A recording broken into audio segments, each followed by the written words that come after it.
Michelle, is that you? Michelle Torrance jumped and turned around. Sheila. Oh my goodness. It's been like what, a year? 2. Sheila Caswell looked her old friend up and down. You look good. I don't think I've seen that purse in any store around town. Oh, I took up crocheting. It's so easy. I can do it watching TV even. I found the pattern online and decided to try it. Oh well. Sheila took in the garish colors. She would have never chosen the oranges and yellows, but that was just her. It's interesting. Picking up your coffee? You have time for a chat? Asked Michelle, gesturing with her head to an empty table. Sure, not doing much today. Just wanted to stop by the fabric store. You still quilting? Asked Michelle in an odd tone. You don't get bored with it? Sheila, a petite brunette, shook her head. Her dark hair was cut short and she shed her coat as she sat down. Oh no. I've made quilts for all my family, including grandchildren. I saw you have a new grandbaby. She's precious. Sheila's blue eyes danced. Thank you. Michelle took a deep breath, and when she looked down at her coffee, her messy blonde bun bounced, almost threatening to fall in her face. I don't know how you can keep at it. All that cutting, all that matching, trying to figure out patterns. That's right, said Sheila. You were doing quilting for a while. Yeah. Michelle grinned at her old friend. Life is too short to get locked into one thing, right? 2 weeks later. Sheila Caswell was nervous. She always got nervous when she entered one of her quilts into a contest. This one was holiday themed, just in time for Halloween. She made herself leave the quilt store and go back to her car.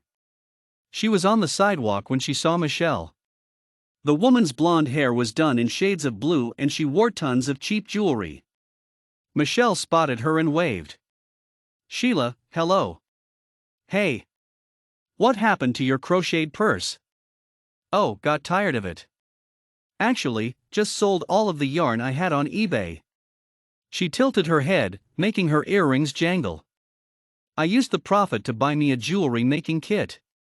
I can make anything. Necklaces, bracelets and earrings. She fiddled with a heavy necklace consisting of oversized quartz crystals. All my own design.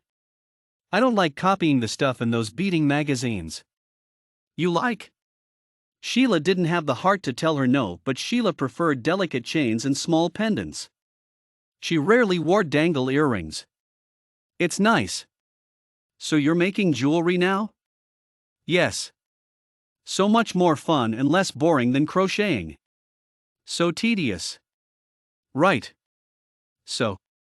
Michelle pointedly looked at her friend's empty hands. No fabric you liked? There's a contest I entered with new holiday quilt. The fabric shop is hosting the contest, so I just dropped it off. Oh. Michelle's brown eyes went to the door. I'll bet you win. You're so dedicated. Sheila felt awkward, not knowing what to say. She cleared her throat. Thank you. Different people are judging the quilts, and in 3 weeks, come with me. Maybe. Michelle headed to her vehicle and was gone. Sheila doubted seriously she'd see Michelle at the unveil, but 3 weeks later, Michelle was waiting for her on the sidewalk in front of the fabric store. Sheila almost didn't recognize her. Her hair was an intense black, making her brown eyes lighter somehow. She was wearing all black and she looked bored. Hey. Where's your one-of-a-kind jewelry? Tossed it. Got tired of it. Michelle, what's wrong? Wrong? I think I look good in black.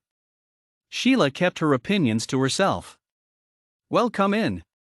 No point standing out here. They went inside, and if Michelle didn't notice the looks, Sheila did. But when she saw the red ribbon pinned to her quilt, she'd made second place and she was thrilled. It looks professional. Sheila didn't miss the envy in Michelle's voice. Takes practice. You don't think I know that? I'm just not good at anything. Yes, you are. Michelle shook her head. No. Do you remember that pottery shop we went to in high school? You made some amazing things. Michelle shook her head. No. Then she was gone. Sheila sighed, accepted her second place award, and agreed to let her quilt hang up in the store until after Halloween, already planning this year's Christmas quilt. Every once in a while, she'd run into Michelle and she'd be doing something different, from coin collecting to wood carving, but she never seemed happy. It was due to social media and the fact that they'd befriended each other many years ago that Sheila remembered Michelle's birthday. She found a new pottery shop one town over, and one of its promotional giveaways was a free 2-month membership for anyone who liked crafting with clay and other materials. Sheila got it for her and put it in a certificate box, then wrapped it in tissue paper, then slipped it in a glossy gift bag. She used fabric remnants to make a one-of-a-kind bow, then using a specialty font and blank tags, made a tag for Michelle. Then called Michelle up to invite her to brunch. Michelle looked different again. Her black hair was gone, and her once long hair was cut extremely short. She seemed surprised Sheila had remembered her birthday and downright shocked to receive a present. "What is this?" "Happy birthday." "Thank you." Michelle took out the tissue-wrapped box and undid the paper, then opened the box. She read the certificate and frowned. "That was so many years ago, Sheila. It got boring." "No, it didn't. I remember how excited you were when we'd go. Try it. If you don't like it, that's fine. I just wanted to make you happy." "I am happy." Sheila really didn't want to argue, so she just nodded. "You don't believe me, do you? You love to make things, you just have to find what you love to do. How many hobbies have you gone through in the last year?" Michelle carefully put everything back like it had been and set the gift bag by her chair. "It's like I don't have the spark anymore." "Your spark wasn't in your ex-husband. What do you know? You've been married to Jack for umpteen years." "Michelle?" Michelle shook her head. "I keep wondering why. Why he cheated on me with a girl half his age. Why he thought he had to be so cruel. I loved him." Sheila didn't know what to tell her friend. A dozen platitudes popped in her head, but she didn't want to say them. "Michelle, reinventing yourself won't bring him back." "What if it does?" "Michelle, I like you just the way you are, and any sane man would like you just like you are." Michelle shivered. "You're just..." She looked at Sheila. "You mean that, don't you? I told you 20 years ago, he wasn't the person for you." Michelle took a deep breath. "You did. How did you know Jack was the one for you?" Sheila smiled. "I didn't. He did. He loved me like I was a princess, catering to anything I wanted or wished for." She felt her smile falter. "Neil wanted you to treat him like a king." Michelle wiped her eyes, smearing her eyeliner. "I know. So why do you still hold on to him? Find yourself, find your joy." Sheila's face went warm. "Sorry, not trying to preach." "No, you're a good friend, Sheila." Sheila nodded. "Happy birthday, Michelle, be yourself." Late December, a year later. Sheila felt frustrated since none of her teenage children would give her an inkling of what they wanted for Christmas, and here she was running around like a chicken with its head cut off, trying to find stuff for a 14-year-old girl and 2 16-year-old boys. She was trying to get back to her car before the worst of the snow fell. She nearly collided with someone clad in a cashmere coat, her blonde hair windblown, and she was laughing, talking on her cell phone. She turned as Sheila tried to sidestep her and Sheila blinked. "Michelle? Hey." She turned to her phone. "Call you in a bit." She hung up. "Sheila, just the person I wanted to see." "Oh? I didn't remember if you had moved or not.